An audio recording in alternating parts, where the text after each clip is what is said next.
my granny. This is my grandmother. And this is my grandma.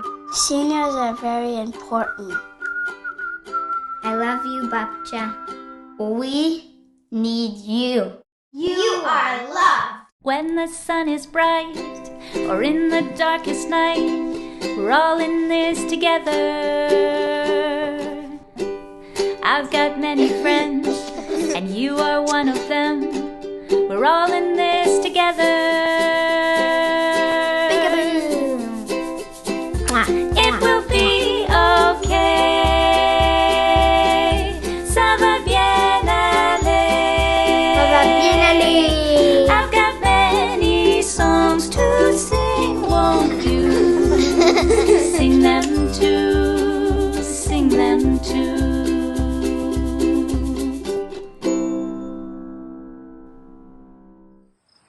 Hi, my name is Hannah, and welcome to this episode on organic gardening.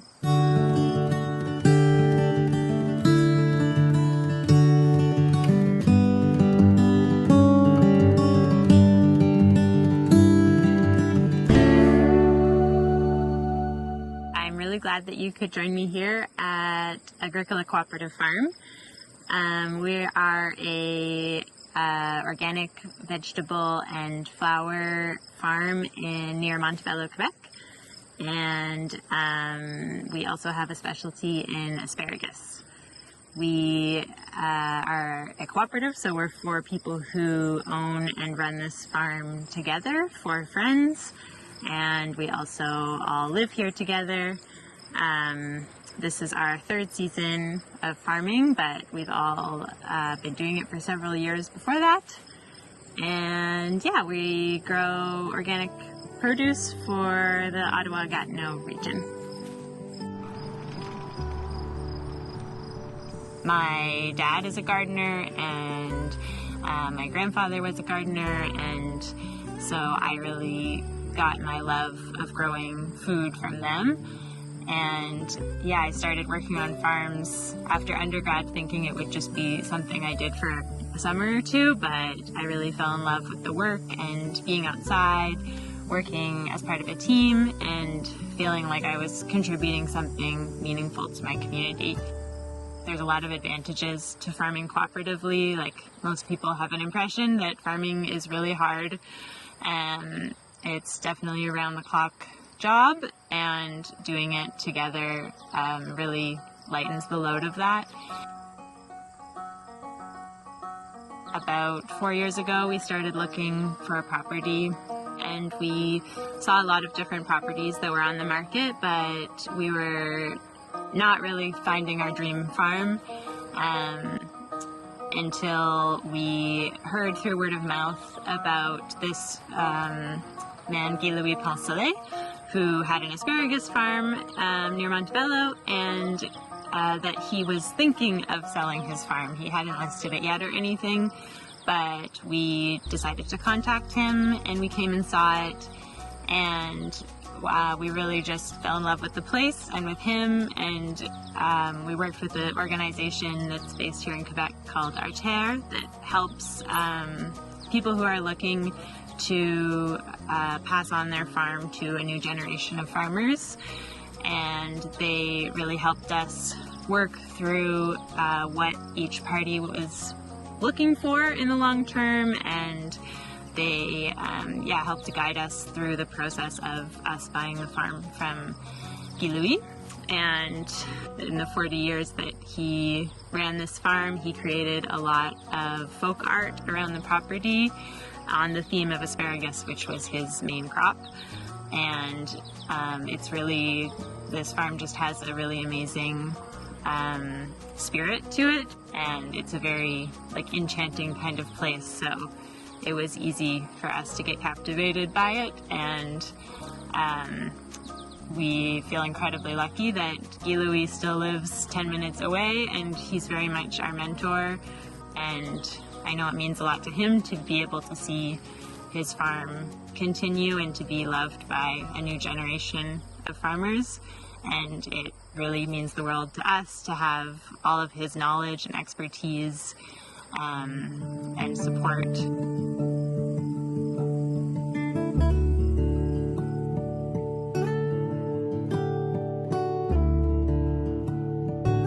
Being a cooperative farm, it's a little different because we really share the responsibility of management between 4 of us. So we have really clearly marked out who is responsible for what and what exactly that means, because we found pretty quickly from the beginning of our business that the places where that wasn't clear, like who was responsible, those would be places where tensions could arise or things could get missed or whatever. So we made a big list of all of the different responsibilities on the farm, and we just divided them up based on our different skills and interests, and we tried to really make sure that everyone had both some more administrative kinds of responsibilities as well as some day-to-day in the field kind of responsibilities. And I really don't know how people who manage a farm themselves do it, because I appreciate so much that I don't have to hold every single management responsibility, and I think it allows me to do a better job at the things that I am responsible for and really like focus my attention on that, and not be spread so thin.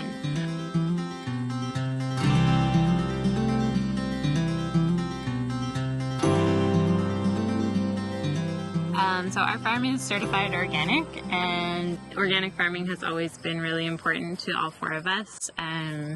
We definitely have environmental backgrounds, and we want to steward this land in the best way that we can, and to really take care of it and leave it hopefully in better shape than we found it, rather than often agriculture is just deteriorating the land more and more. But this property, you know, we really love it, and we want to see it left in a better state than we found it even.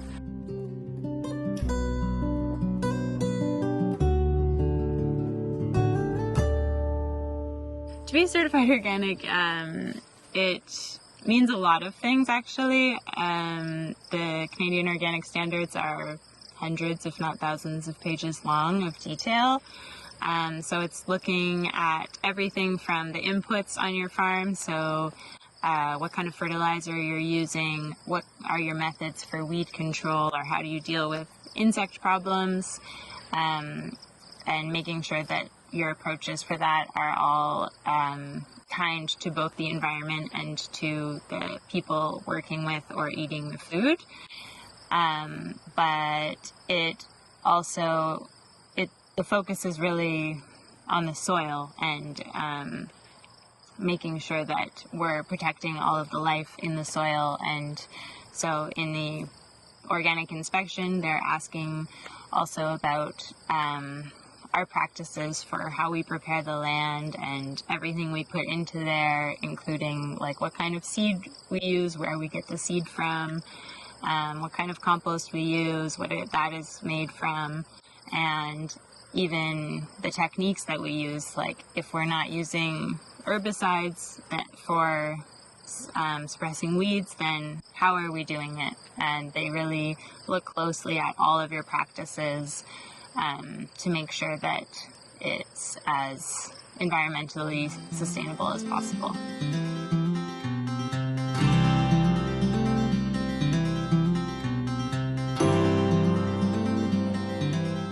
In organic agriculture, we are not using pesticides, so we have to have a lot of different strategies for dealing with the insect pressure that is inevitable in farming and is always changing. So some of the principles that we use for that are, well, the first one is observation. So really like checking in on your plants really regularly, and this is something that you can also do at home. It's really best if you know as soon as a new pest has arrived and can identify what that is. And I mean, the internet is full of resources for different what to do when you have different pests, because they all have kind of different strategies you might employ. The main things that we do is to cover our plants with netting if they're ones that we know are prone to pest pressure, and that's something that you can also do at home, is use a small piece of netting and pin it over the plants with some stakes or something to hold it up, and just have that actual physical barrier so that the insects can't get through towards your plants. The only thing with that is you have to be careful if it's a flowering crop, like a fruit. So, for example, our cucumbers or zucchini, we would cover them when they're small, but once they start flowering, then we have to take the covers off so that the pollinators can get in there and pollinate the flowers so that we have fruit.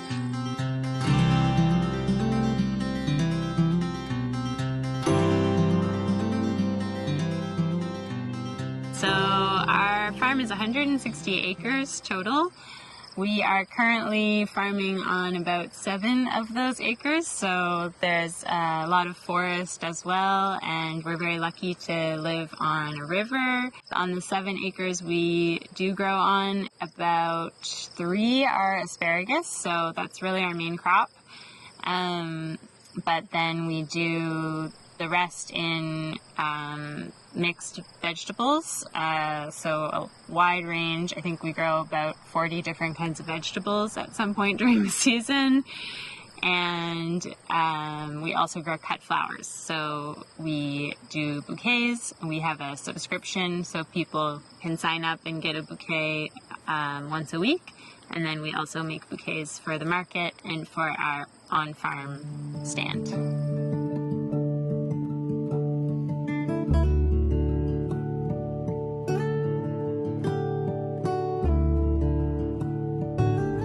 Growing flowers is something that we really love to do here, and it was part of our vision from the beginning that we wanted to incorporate that into our production. It really brings a lot of beauty to the farm and to our lives, and even all of our employees love working with the flowers, so it's kind of a nice, it's just a nice change from vegetable farming to get to harvest beautiful flowers and make bouquets. It's also a really nice creative outlet for our team. A lot of people don't know about how to access local organic flowers, and really a lot of the flowers that are available to buy are imported and are definitely not organic, and were probably harvested weeks and weeks and weeks ago. And they travel really, really far to be at our supermarkets or florists or whatever. So supporting small-scale local flowers is actually a really great thing you can do for your local economy, and also for environmental reasons. And I think a lot of people, even people who are passionate about buying local food, don't think about flowers in that same way, but it's actually super, super important.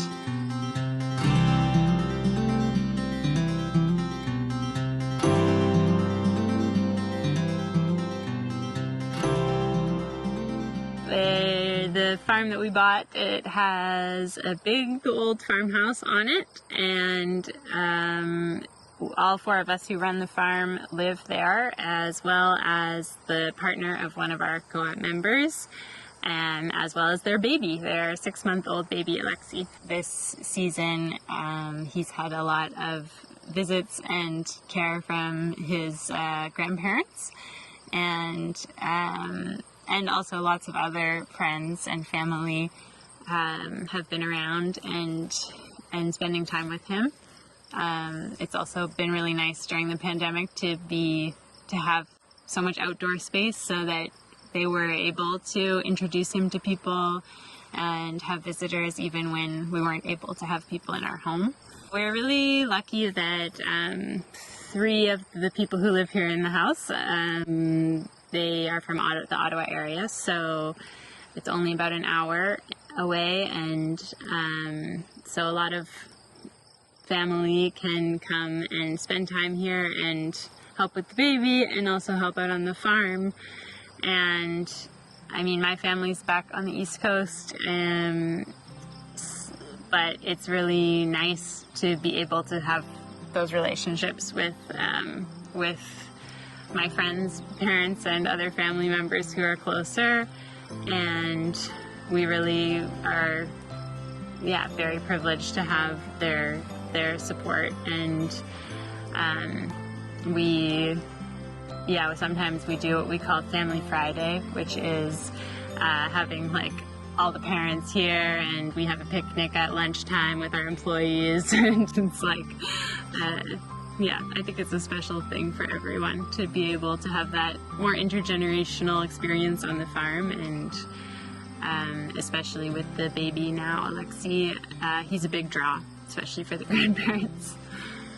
So we're now 5 adults and 1 baby and a dog and a cat living in the house together, and we have been for almost 2 years now. And it's going good. It's definitely a challenge at times to both work and live together like that, but it's kind of the same with the farm as with the house, where the benefits outweigh the challenges. We see a lot of benefits to the ways we can support each other in the house, and we all take turns cooking, so that helps the farm too. Like, we're all really tired, so having several nights a week when someone else is cooking for you is a huge gift.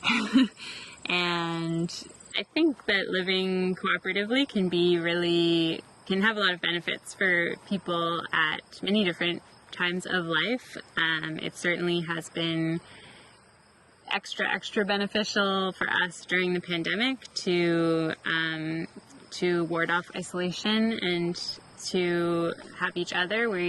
It wasn't by design, we didn't know the pandemic would happen, but we moved into this house together about 6 months before, and so we feel really lucky to have had each other's company during that time, and I think it's made us appreciate each other more and appreciate the opportunity we have to make a really nice life here together.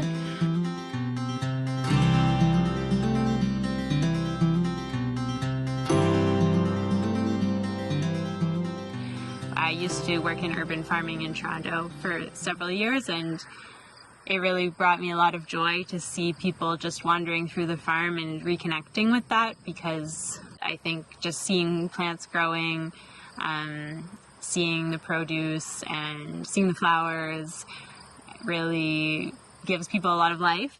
Gardening is a really great way to just stay active and get outside, get some vitamin D, and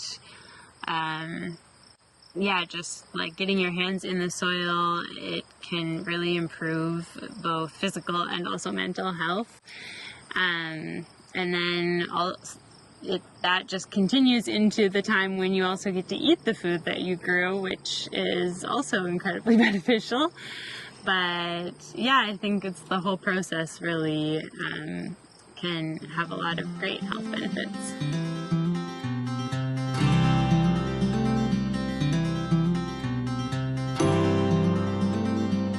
So one of my roles on the farm is managing the CSA. That stands for Community Supported Agriculture.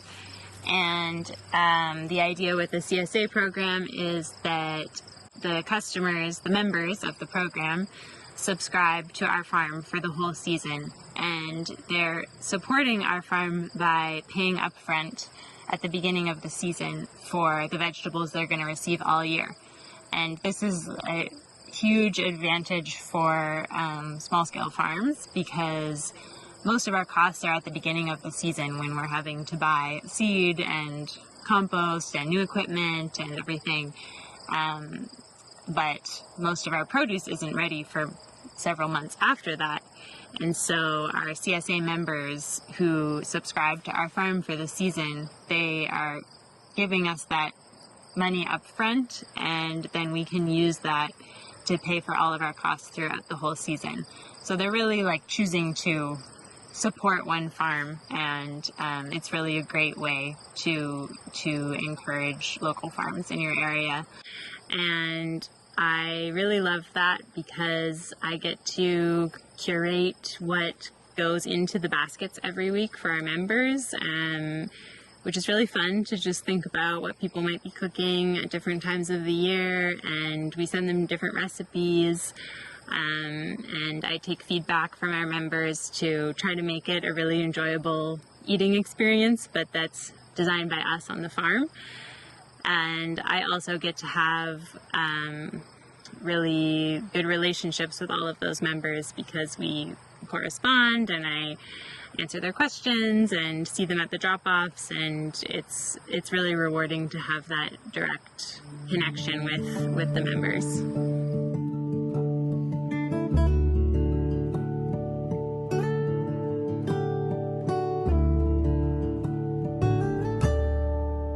In Quebec, we're very lucky to have the Family Farmers Network, or Fermiers de Famille, and that is a network of all of the different organic CSA farms in Quebec.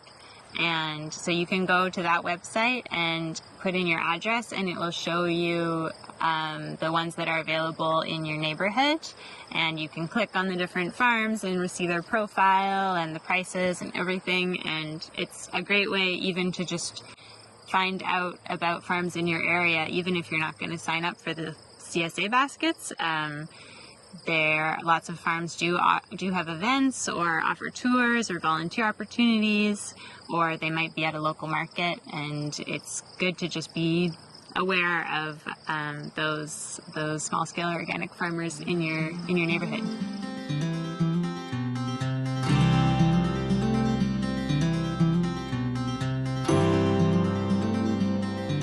We have a kiosk on our farm.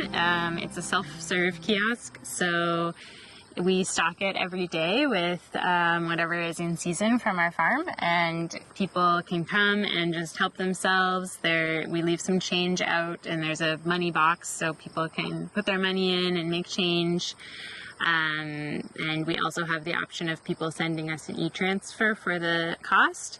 Yeah, it works really well. The honor system, some people are a little nervous about using it, and they want to come and tell us, like, I took this thing and this is how much money I left. But we've never had a problem. We've never had anything go missing that we've noticed. So I think people actually are really happy to experience that level of trust, and to see how it can work really easily for both parties to just trust that system will work. It's really like peak summer on the farm, peak harvest season. There's all of the best summer crops right now, all of the tomatoes, cucumbers, peppers, eggplants, zucchini. It's probably the time when we have the widest variety of crops on our farm. This time of year we really love because it feels like we've hit our stride and things are kind of just flowing on the farm. Be nice to everyone, okay? Nice to go to jump water. Thank you. Yeah, for the market. The rush of all the spring work is behind us, and now we kind of, I won't say we're sitting back because that never happens on the farm, but we are enjoying the fruits of our labor, and we have a really amazing team on our farm of staff, and they're all super well trained now in all of the details of our farm, so everyone kind of just knows what to do, and the systems are in place, and it feels like we're really in the swing of things. And a lot of what we're doing now is harvesting, and that's super rewarding. Like, that's what it's all about.